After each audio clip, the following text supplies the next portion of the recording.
So helping our customers make apples-to-apples comparisons. There's a wide range of ways in which cloud services are being sold, from a la carte, which appeals to buyers because it appears to be a very, very controllable cost. I can get down to precisely what I want, but my workforce actually has to know exactly what bundle of things to buy for the purpose that they are trying to execute, all the way to it's all up, all in, and that price may look a lot more expensive than the a la carte, and the range of things in between. How do you help an acquirer understand how to make apples-to-apples comparisons across those varieties of vendor formats that are being offered up to them?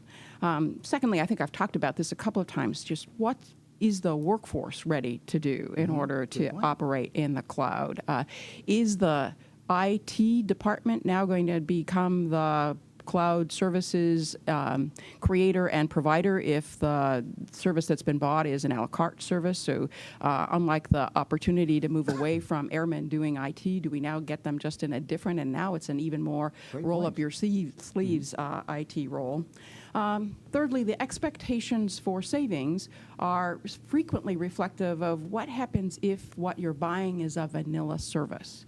If you just want straight stick email service, then the price that's being quoted to you can be great. If, on the other hand, you need to be able to archive huge amounts of information and keep those in perpetuity and access them in perpetuity, that may be a very different price from the one that's being quoted to you. And you may not realize the benefits that you want if you are unable to get your users into more standardized, more vanilla versions of the services that they're looking for. And then lastly, I think someone has talked about the deployed member. How do you make sure that there is access to information for a deployed member if all the information's in the cloud? And we've worked with Army on D6A to come up with some of the technologies that let you actually do that with higher probability than not. And that's, I think, a place where some technology advancements may still be important to progress.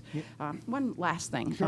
The users of the information, the owners of the information, have to be participating in the information mapping process that lets you decide what can be in the public cloud and what needs to be in a private cloud and what needs to be off the cloud. And that's getting the users to participate in that kind of governance process is one of the biggest challenges I think that the department will face.